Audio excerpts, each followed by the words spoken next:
So we're back. We're here doing some interviews at Pizza Expo. We've got Nino del Greco with us. He competed today for the second time. Yes. So how did you do the first time when you came? I got top 10. Did you? Yes. Yeah. What style was that? It was traditional. Traditional. Okay. Yeah. And is that what you competed in today? I did, yes. All right. So you show up. Are the nerves like the same as the first time? Is it a little more comforting? What's it like the second time around? For me, it was about the same. I don't get too nervous, I guess you could say, but there's still nerves. That you get nerves. You're still thinking like, is it going to bake well? Right. Am I going to drop something? Is it going to be too cold? Like, there's a million things going on in your mind, and you're like, just break it down in small increments. Do this right. Keep your eye on this, and it should kind of helps level everything out. Otherwise, you drive yourself crazy with it. What traveled with you? Like, what did you bring from the shop to here? So I duct taped an igloo cooler with my dough. Completely wrapped it. I took more care of those things than I do my kids at home. I've heard this before. Yes. So we packed a cooler with some ice. I had a little refrigerator thermometer in there in a nice location so I could check the temperature. Didn't help that we missed our flight on the way out here, so we were delayed a few hours. So of course the first thing I did as soon as I get to the hotel room, open the cooler up, check all the ingredients, the temperature, everything, and luckily everything was fine. But my dough and toppings came with me in the cooler. So you got to run to the hotel ice machine and yeah. I knew that. I go up to the front desk. Do you have a cooler I can use to throw this cooler? And of course, no, we don't. So yeah, got to run the ice machine. What did you do different from the first time to the second time you competed? That you saw? Did you see something? You're like, I got to do that. Like, what did that look like? Not necessarily. Just because I'm always trying to challenge myself with my different dough formulas and stuff like that. I wanted to push the envelope with the dough that I normally do. So I did a biga style dough that I don't always do. So very cool. So as far as like when you get here, is your first thought? I don't know why I would think my first thought would be to look at the oven.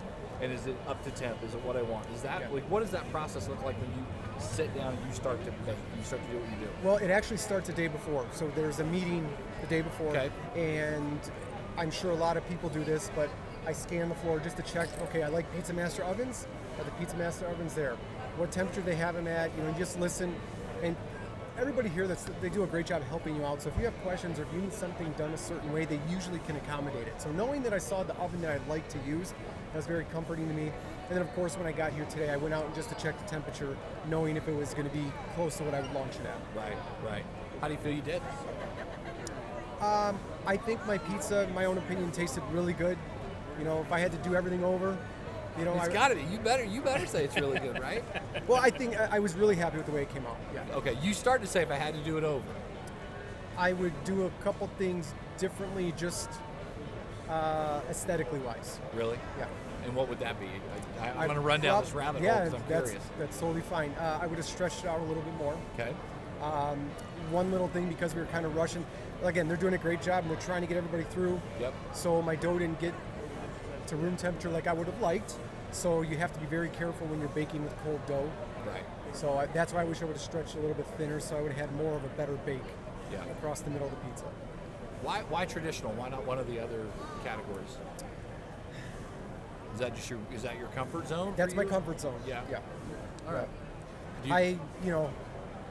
This is a side job for me. Yeah. So I don't feel like I can get too crazy and compete with that just yet. So. Yeah. What is the main job? I'm a bank manager for Chase. All right. God bless. Yeah, this helps get out the creative, and all that stuff that I have to, But you've got your biggest cheerleader right here. She's awesome. Here wearing pizza pants and everything. And I know collectively, are you guys like incredibly stressed out? Like, wait for results today or tomorrow? Probably tonight. I'm thinking. Tonight? Usually it's the night of. Okay. Yeah. Okay. And if I didn't have her pushing me, I get too comfortable with things. If I don't have my partner pushing me, I probably wouldn't even be here. The first time I came to Expo 2018, it's because she pushed me. Well, I think I told you the other night, she's clearly out of your league. Of course, yeah. I'll take what It's I'll take it. I will take that. So this is your second Expo? Third. Second competing. Second competing. Yeah. What do you think is different this year, obviously, other than masks and less people? But to me, it seems the same. I think the feeling is a little better when you go up and you see your friends that I've networked with across the country and stuff like that. There's always that good feeling. This year, it's even heightened more because of everything we all went through last year. Right. I agree with that. We were talking about that earlier. You know, for me, like we've never met, but I see you guys. I'm like, come here, come on. Let's, you know, and you get in this industry, you see people, and you become friends with people on Facebook or social media or whatever. Yeah. And then when you see them, it's like we're all old buddies. Yeah. You know, I met him for the first time the same day I met you guys, and you know, I feel like we're friends. You know, so it is one of the other cool things about social media. Sometimes is you see people that post content, and it almost becomes like you're watching a TV show. You know, like it's not even real. You know, there's what's the pizza place? The one that was on Saturday Night Fever back in the day with John Travolta. Oh God, place in Bensonhurst. Yeah. Joe's or Pat's? It was one No. where John. Anyway, something. Yeah. So I'm trying to think of her name. I can't think of it off the top of my head, but she goes live on Instagram every day, right? Every day she's talking about something. And so one day I thought she had posted something. I had a bad day. You're not gonna believe what happened. And I just thought, you know what? So I picked up the phone, I called her pizza shop, and I just said, hey, look, I hope you're doing well. I just saw your post on Instagram. She's like, oh my God, that's so awesome. And I'm like, it's a real person, but sometimes we don't look at it that way. You know, we don't, we see it, but we just like feel like we're watching TV. Exactly. You know? Yeah. So, look, we don't take up too much of your time.